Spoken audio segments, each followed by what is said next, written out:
দান করেছেন। এজন্য আমরা সকলেই অন্তরস্থল থেকে কালিমাতুশ শুকর আদায় করি আলহামদুলিল্লাহ। আজকের এই মহতি মাহফিল হওয়াতে আপনারা খুশি না বেজা? আরো জোরে বলেন আলহামদুলিল্লাহ। আজকে আমি আপনাদের সামনে কুরআনুল কারীমের একখানা আয়াতে কারিমা তিলাওয়াত করেছি। বিশ্বনবী জনাব রাসূলুল্লাহ সাল্লাল্লাহু আলাইহি ওয়াসাল্লামের অসংখ্য অগণিত হাদিসে মুবারকা থেকে একখানা হাদিসের টুকরা আপনাদের সামনে পেশ করেছি।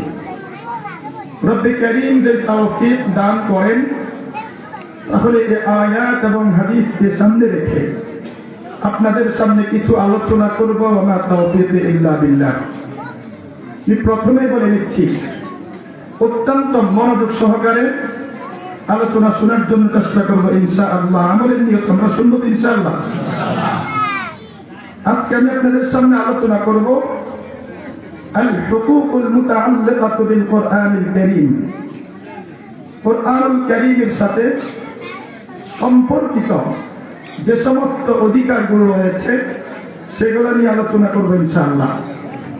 কুরআনুল কারীম আল্লাহ পাক রব্বুল আলামিন যে নাযিল করেছেন, এই কোরআন আমাদের কাছে কিছু জিনিস পাওনা আছে। বলেন, কোরআন আমাদের কাছে কিছু জিনিস কি আছে? পাওনা আছে। কোরআনুল কারীমের এক নম্বর হক আল ঈমান বিল কোরআন। কোরআনুল কারীমের উপর ঈমান আনয়ন করা। এক নম্বর হক কি বলেন? কোরআনুল কারীমের উপর ঈমান আনয়ন করা। আল্লাহ পাক রব্বুল আলামিন বলেন, আফাতুমিনুনা বিবাদিল কিতাবি ওয়া তাকফুরুনা বিবাদ। তোমরা কি কোরআনুল কারীমের কিছু অংশের উপর ঈমান আনয়ন করবে আর কিছু অংশের উপর ঈমান আনয়ন করবে না? এটা হবে? কোরআনুল কারীমের উপর পরিপূর্ণ ঈমান আনয়ন করা লাগবে। রব্বুল কারীম এই কোরআনের মধ্যে যা বলেছেন, মিথ্যার কোনো সম্ভাবনা আছে না, মিথ্যার কোনো মিশ্রণ আছে না। আল্লাহ পাক রব্বুল আলামিন বলেন, আলিফ লাম মিম যালিকাল কিতাবু লা রাইবা ফীহি হুদাল লিল মুত্তাকিন।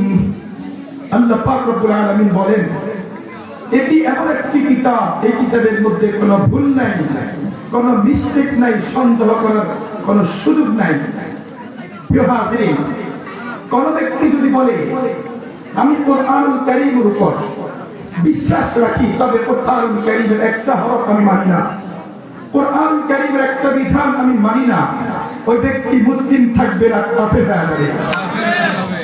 কোরআনুল কারীমের উপর পরিপূর্ণ বিশ্বাস রাখা ছাড়া কোন ব্যক্তি ঈমানদার হতে পারবে না। তাহলে এক নম্বর হক আল ঈমান বিল কোরআন। কোরআনুল কারীমের উপর ঈমান আনয়ন করা। আল্লাহ রাসূল সাল্লাল্লাহু আলাইহি ওয়াসাল্লাম বলেছেন, আমিনু বিল্লাহি ওয়া রাসূলিহি ওয়া বিল কিতাবিল্লাযী নাযালা আলা রাসূলিহি।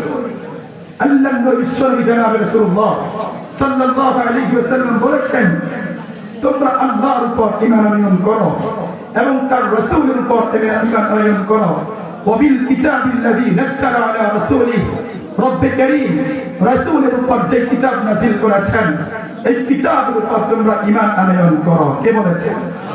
আল্লাহ রাসূল বলেছেন। প্রিয় হাজিরিন, তাহলে আমরা বুঝতে পারলাম আল্লাহ পাক রব্বুল আলামিন আমাদেরকে এমন একটি কিতাব নাযিল করেছেন, এমন একটি গ্রন্থ রব্বে কারীম আমাদেরকে দিয়েছেন, এই গ্রন্থের মধ্যে কোনো ভুল নাই, নিশ্চয় খাওয়ার কোনো সম্ভাবনা নাই। পেপার পত্রিকার নিউজের মধ্যে ভুল থাকতে পারে, মন্ত্রী পরিষদের সিদ্ধান্ত ভুল থাকতে পারে, হাইকোর্টের সিদ্ধান্ত ভুল থাকতে পারে। আল্লাহ এবং আল্লাহ রাসূল যা বলেছেন শতভাগ সত্য, মিথ্যার কোনো সম্ভাবনা নাই। মুহতারাম হাজিরিন, তাহলে কোরআনুল কারীমের এক নম্বর হক কোরআনুল কারীমের উপর ঈমান আনয়ন করা, কোরআনুল কারীমের উপর বিশ্বাস স্থাপন করা। এজন্য কেউ বলেছেন, মান লাম ইউমিন বিকালামির রহমান, মান লাম ইউমিন বিকালামির রহমান দাল্লা সাবিলা ওয়া কুসুল আমান।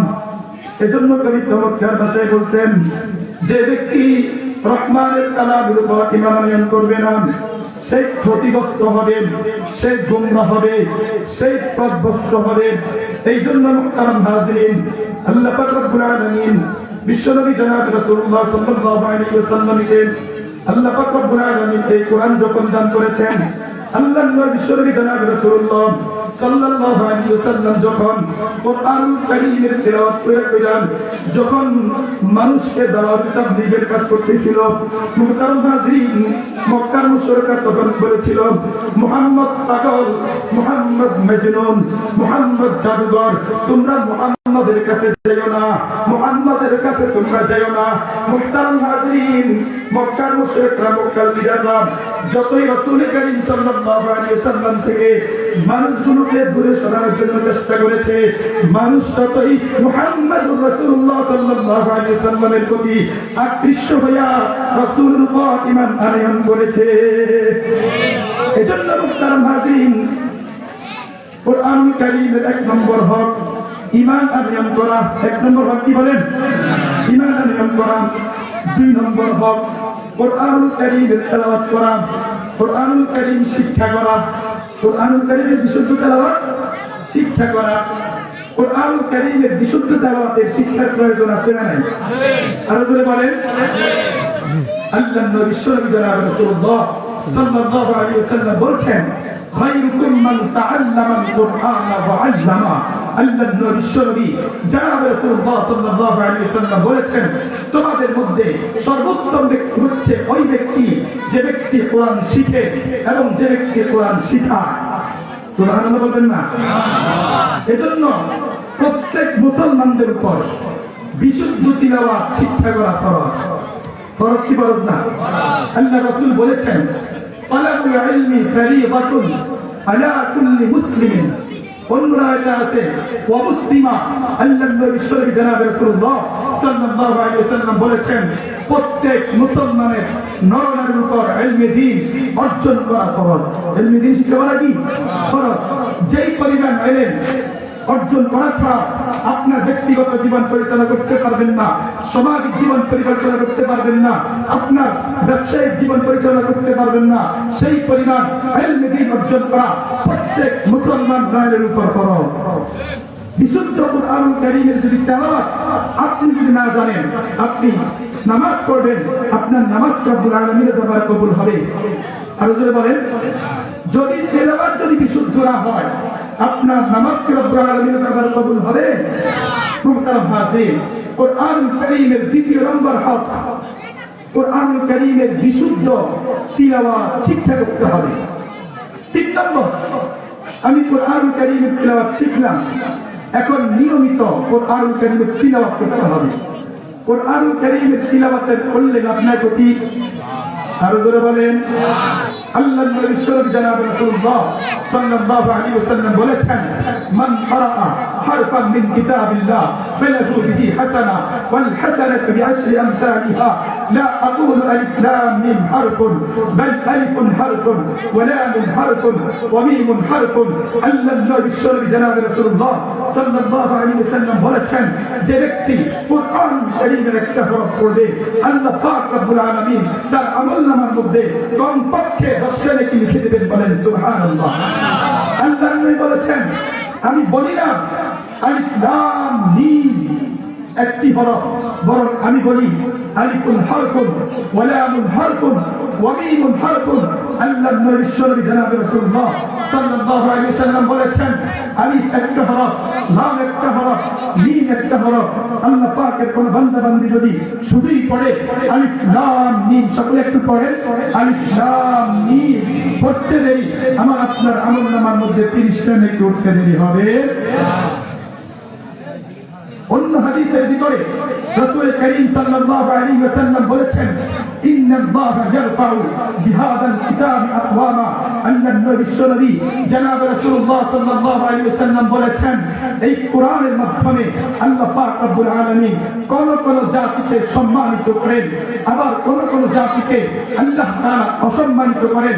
মুহতারাম হাজিরিন, যারা কোরআনকে ব্যক্তিগত জীবনে বাস্তবায়ন করবে, পারিবারিক জীবনে বাস্তবায়ন করবে, সামাজিক জীবনে বাস্তবায়ন করবে, রাষ্ট্রীয় জীবনে কোরআনকে বাস্তবায়ন করার জন্য চেষ্টা করবে, আল্লাহ পাক রব্বুল আলামিন দুনিয়াতেও তাদেরকে সম্মানিত করবেন, পরকালে আল্লাহ পাক রব্বুল আলামিন তাদেরকে জান্নাতুল ফেরদাউস দান করে দিবেন। বলেন সুবহানাল্লাহ। আমরা জান্নাতে যেতে চাই কি চাই না?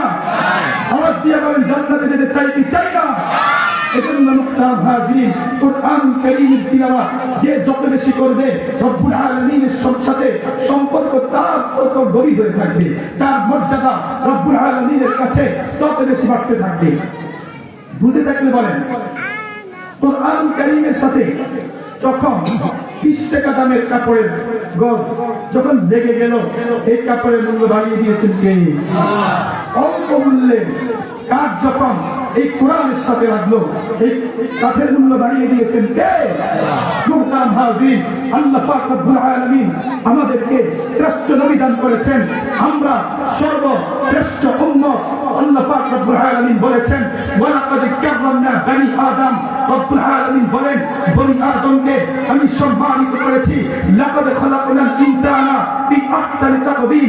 রব্বুল আলামিন বলেন, মানব জাতির মতো এত সুন্দর দেহ দিয়া, এত সুন্দর চেহারা দিয়া আমি আল্লাহ আর কাউকে বানাই নাই, আমি আল্লাহ আর কাউকে সৃষ্টি করি নাই। মুহতারাম হাজিরিন, একটু বলেন, এই কোরআনের সাথে যখন কাপড় লাগলো, কাপড়ের সম্মান বেড়ে গেল। এই কোরআনের সাথে যখন কাঠ লাগলো, কাঠের মূল্য বেড়ে গেল। এই কোরআনের সাথে যখন আশরাফুল মাখলুকাত লাগবে, তখন কি তাদের মর্যাদা বাড়বে না? আরো যদি বলেন, বাড়বে কি বাড়বে না? মুহতারাম হাজিরিন, তাহলে এই কোরআনকে ব্যক্তিগত জীবনে, পারিবারিক জীবনে, সামাজিক জীবনে, সংসদে কোরআনের আইন বাস্তবায়ন করার প্রয়োজন আছে না নাই? আরো যদি বলেন, আছে না নাই? মুহতারাম হাজিরিন, আমরা দেখতে পাই, শুনতে পাই, কিছু কিছু কুলাঙ্গার আছে এই কোরআনের বিরুদ্ধে কথা বলে, রাসূলের বিরুদ্ধে কথা বলে, নবীর বিরুদ্ধে কথা বলে। পরিষ্কার ভাষায় বলতে চাই, রতনপুর মার্কাজুল ইসলাম মাদ্রাসার উদ্যোগে আজকের এই মাহফিল থেকে আমরা সরকার বাহাদুরের কাছে, অন্তর্বর্তী সরকারের কাছে আমাদের আবেদন, যারা অতীতে কোরআনের বিরুদ্ধে কথা বলেছে, রাসূলের বিরুদ্ধে কথা বলেছে, আমার আল্লাহকে নিয়ে যারা কটাক্ষ করেছে, অনতি বিলম্বে তাদেরকে ফাঁসির কাস্টে ঝুলানো হোক। আমরা চাই কি চাই না? আরো চাই কি চাই না? মুহতারাম হাজিরিন, এই দেশে নাস্তিকরা ইসলামের বিরুদ্ধে কথা বলবে, কোরআনের বিরুদ্ধে কথা বলবে, আর মুসলমানরা ঘুমিয়ে থাকবে, তা হতে পারে? মুহতারাম হাজিরিন, কোরআন কারীমের 3 নম্বর হক নিয়মিত তিলাওয়াত করা। কি বলেন? কোরআন কারীমের নিয়মিত কি করতে হবে? তিলাওয়াত করতে হবে। আজকে আমাদের ঘরগুলোর মধ্যে কোরআন কারীমের তিলাওয়াত নেই, ওটা কোন? এজন্য ঘরের মধ্যে অশান্তি। কি বলেন? অশান্তি। মুহতারাম হাজিরিন, কোরআন কারীমের তিলাওয়াত আমাদের ঘর থেকে উঠে গেছে। এজন্য জিনের আসর, ভূতের আসর, ঘুরিয়ে হুজুর শোনার যাইতে চায় না কেন? আপনি কোরআন কারীমের তেলাওয়াত ছেড়ে দিয়েছেন, আমাদের মা বোনরা কোরআন কারীমের তেলাওয়াত ছেড়ে দিয়েছেন। আল্লাহর রাসূল সাল্লাল্লাহু আলাইহি ওয়াসাল্লাম বলেছেন, মান ক্বারা সূরাত ইয়াসিন ফি সাদরিন নাহার কুবিয়াত হাওয়াইজুহু। আল্লাহর নবী বিশ্বনবী জনাব রাসূলুল্লাহ সাল্লাল্লাহু আলাইহি ওয়াসাল্লাম বলেছেন, যে ব্যক্তি দিনের শুরুতে সূরাত ইয়াসিন পাঠ করবে, আল্লাহর নবী বলেছেন ওই দিনের যত প্রয়োজন আছে সকল প্রয়োজন পুরো করে দিবেন কে? তাহলে ফজরের পরে যখন আমরা সূরা ইয়াসিন পাঠ করব, আল্লাহর নবী বলেছেন ওই ব্যক্তি দিনের যত প্রয়োজন আছে সকল প্রয়োজন পূরণ করে। মুহতারাম হাজিরিন, এরপরে আল্লাহর নবী বিশ্বনবী জনাব রাসূলুল্লাহ সাল্লাল্লাহু আলাইহি ওয়াসাল্লাম বলেছেন, মান ক্বারা সূরাতাল ওয়াকিআতি ফি কুল্লি লাইলাতিন লাম তুসিবহু ফাতাতুন আবাদা। আল্লাহর নবী বিশ্বনবী জনাব রাসূলুল্লাহ সাল্লাল্লাহু আলাইহি ওয়াসাল্লাম বলেছেন, যে ব্যক্তি মাগরিবের পরে সূরাতুল ওয়াকিআ পাঠ করবে, আল্লাহর রাসূল বলেছেন দারিদ্রতা তাকে কখনো স্পর্শ করবে না। আরো জোরে বলেন সুবহানাল্লাহ। আল্লাহর রাসূল বলে, যে ব্যক্তি মাগরিবের পরে সূরাতুল ওয়াকিয়া পাঠ করবে, দারিদ্রতা তাকে কখনো স্পর্শ করবে না। এরপর আল্লাহ রাসূল বলেন, যেই ব্যক্তি ইশারের পরে সূরাতুল মুলক পাঠ করবে, আল্লাহ রাসূল সাল্লাল্লাহু আলাইহি ওয়াসাল্লাম বলেছেন, ইন্না ফিল কুরআন লা সূরাতুন 30 আয়া। আল্লাহ নবী বলেন, কুরআনুল কারীমের মধ্যে 30 আয়াত বিশিষ্ট একটা সূরা আছে। এই সূরা যে পাঠ করবে কিয়ামতের ময়দানে এই সূরায়ে মুলক ওই ব্যক্তির জন্য সুপারিশ করবে, বলবে রব্বুল আলামিন আমাকে প্রতিদিন পাঠ করেছে, আয় আল্লাহ আপনি তাকে মাফ করে দেন, আপনি কি করে দেন, মাফ করে দেন। মুহতারাম হাজিরিন, এজন্য কুরআনুল কারীমের তৃতীয় নম্বর হক নিয়মিত কিছু না কিছু কুরআনুল কারীমের তিলাওয়াত করা। রাজি আছেন তো ইনশাআল্লাহ? নিয়ত করেন, আজকে থেকে ফজরের পরে সূরা ইয়াসিন পাঠ করব, আজকে থেকে মাগরিবের পরে সূরাতুল ওয়াকিয়া পাঠ করব, আজকে থেকে ইশারার পরে সূরাতুল মুলক পাঠ করব। রাজি আছেন তো ইনশাআল্লাহ? মুহতারাম হাজিরিন, এজন্য কবি বলেছেন, যতদিন পর্যন্ত আমরা এই কোরআনের তেলাওয়াত করেছি, কোরআনটা আপনি পড়েছি, ততদিন পর্যন্ত আমরা সঠিক পথে ছিলাম। আমরা সঠিক পথে থাকতে চাই কি চাই না? আল্লাহ রাসূল বলেন, তারাকতু ফীকুম আমরাইন লান তাদিল্লু মা তামাসসাকতুম বিহিমা কিতাবাল্লাহি ওয়া সুন্নাত রাসূলি। আল্লাহ নবী বিশ্বনবী জনাব রাসূলুল্লাহ সাল্লাল্লাহু আলাইহি ওয়াসাল্লাম বলেছেন, আমি তোমাদের মাঝে দুটো বিষয় রেখে যাচ্ছি, এই দুটো জিনিসকে যারা আঁকড়ে ধরবে তারা কখনো গোমরা হবে না। এক নম্বর, লান তাদিল্লু মা তামাসসাকতুম বিহিমা কিতাবাল্লাহ। এক নম্বর, তোমরা আল্লাহ তাআলার কিতাবকে যতদিন পর্যন্ত তোমরা আঁকড়ে ধরবে, রাসূলের সুন্নাহকে যতদিন পর্যন্ত তোমরা আঁকড়ে ধরবে, ততদিন পর্যন্ত তোমরা গোমরা হবে না, ততদিন পর্যন্ত তোমরা পথভ্রষ্ট হবে না।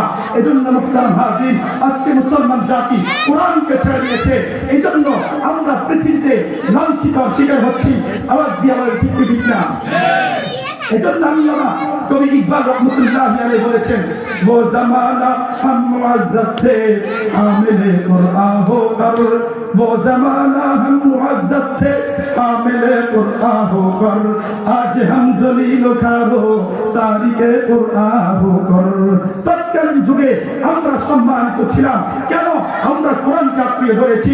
আজ আমরা কোরআনকে ছেড়ে দিয়েছি, যার কারণে লাঞ্ছনা বঞ্চনার শিকার আমরা হচ্ছি। আওয়াজ দিয়ে বলেন ঠিক না? এজন্য কোরআন কারীম তেলাওয়াত করার দরকার আছে না নাই? সন্তানদেরকে হাফেজ বানানোর দরকার আছে না নাই? সন্তানদেরকে হাফেজ বানালে আপনার গতি, আরো জোরে বলেন আপনার গতি। আল্লাহ নবী বলেন, মান ক্বারাআল কুরআন ওয়া আমিলা বিমা ফীহি উলবিসা ওয়ালিদাহু তাজান ইয়াওমাল কিয়ামা। আল্লাহ রাসূল বলেন, যে ব্যক্তি কোরআন মুখস্থ করবে, কোরআন অনুযায়ী আমল করবে, আল্লাহ রাসূল বলেন কিয়ামতের ময়দানে ওই ব্যক্তির মাতা পিতাকে একটি নূরের মুকুট পরিধান করাইয়া দেওয়া হবে। আপনার সন্তানকে আপনি হাফেজ বানাইলেন, আপনার সন্তানকে আপনি আলেম বানাইলেন, আপনার সন্তানকে আপনি হাফেজা বানাইলেন, লাভ কি? কিয়ামতের ময়দানে রব্বুল কারীম আপনাকে এমন একটা নূরের মুকুট পরিধান করা দিবে। আল্লাহর রাসূল বলেন, এই নূরের মুকুটের কিরণ, এই নূরের মুকুটের উজ্জ্বলতা সূর্যের আলোর চাইতে কোটি কোটি গুণ বেশি হবে। শুধু তাই না, আল্লাহ রাসূল বলেন, আমার সাহাবীরা শুনো, কিয়ামতের ময়দানে হাফেজ কোরআনের মাতা পিতাকে যদি রব্বুল আলামিন এত মর্যাদা দেন, তাহলে যে কোরআন শিখেছে, কোরআন পড়েছে, কোরআন মুখস্থ করেছে, কোরআন অনুযায়ী আমল করেছে, তার মর্যাদা কত বেশি হতে পারে। সন্তানদেরকে হাফেজ বানাইলেননি, আর একটা লাভ কি? আল্লাহ রাসূল বলছেন, মান ক্বারাআল কুরআন ফাস্তাযহারাহু ফাআহাল্লা হালালাহু ওয়া হারামা হারামাহু আদখালাহু আল্লাহুল জান্নাহ ওয়া শাফাআহু ফি আশরাতিন মিন আহলি বাইতি কুল্লুহুম ক্বাদ ওয়াজাবাত লাহুন নার।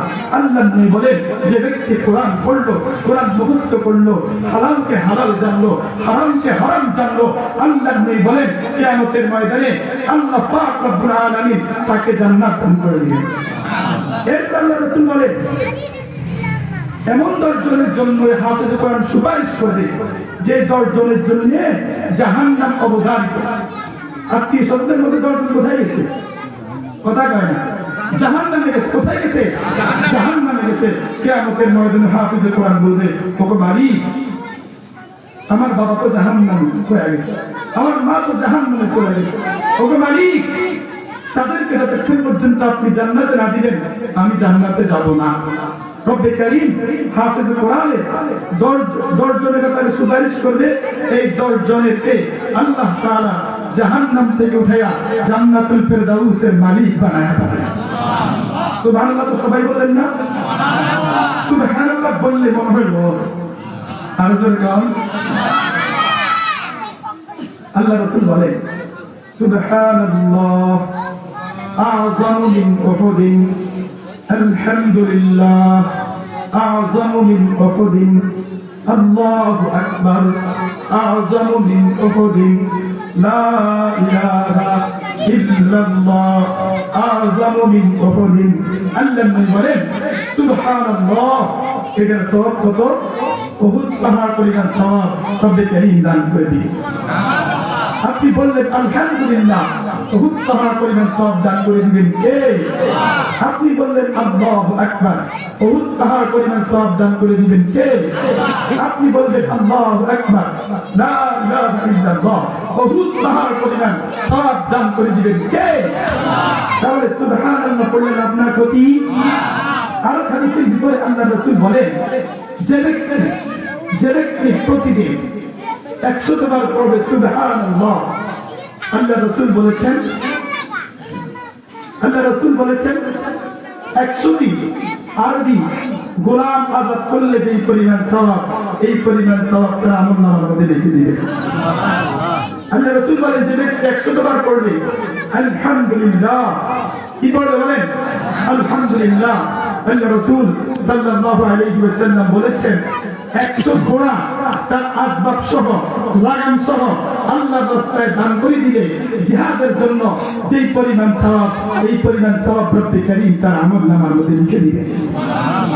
এরপর আল্লাহ রাসূল বলেন যে ব্যক্তি 100 বার পড়বে আল্লাহু আকবার, আল্লাহ রাসূল সাল্লাল্লাহু আলাইহি ওয়াসাল্লাম বলেন 100টি উট আল্লাহর রাস্তায় কুরবানি করলে যেই পরিমাণ সওয়াব, এই পরিমাণ সওয়াব রব্বে কারীম দান করে দিবেন।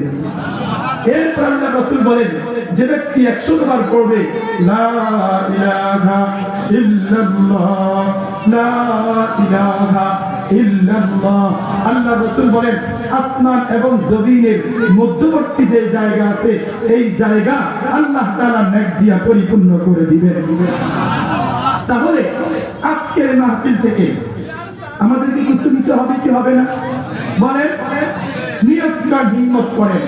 আজকে থেকে কমপক্ষে 100 বার পড়বো সুবহানাল্লাহ, 100 বার পড়বো আলহামদুলিল্লাহ, 100 বার পড়বো আল্লাহু আকবার, 100 বার পড়বো লা ইলাহা ইল্লাল্লাহ, লা ইলাহা ইল্লাল্লাহ, লা ইলাহা ইল্লাল্লাহ, 100 বার পড়বো আস্তাগফিরুল্লাহ, আস্তাগফিরুল্লাহ, আস্তাগফিরুল্লাহ।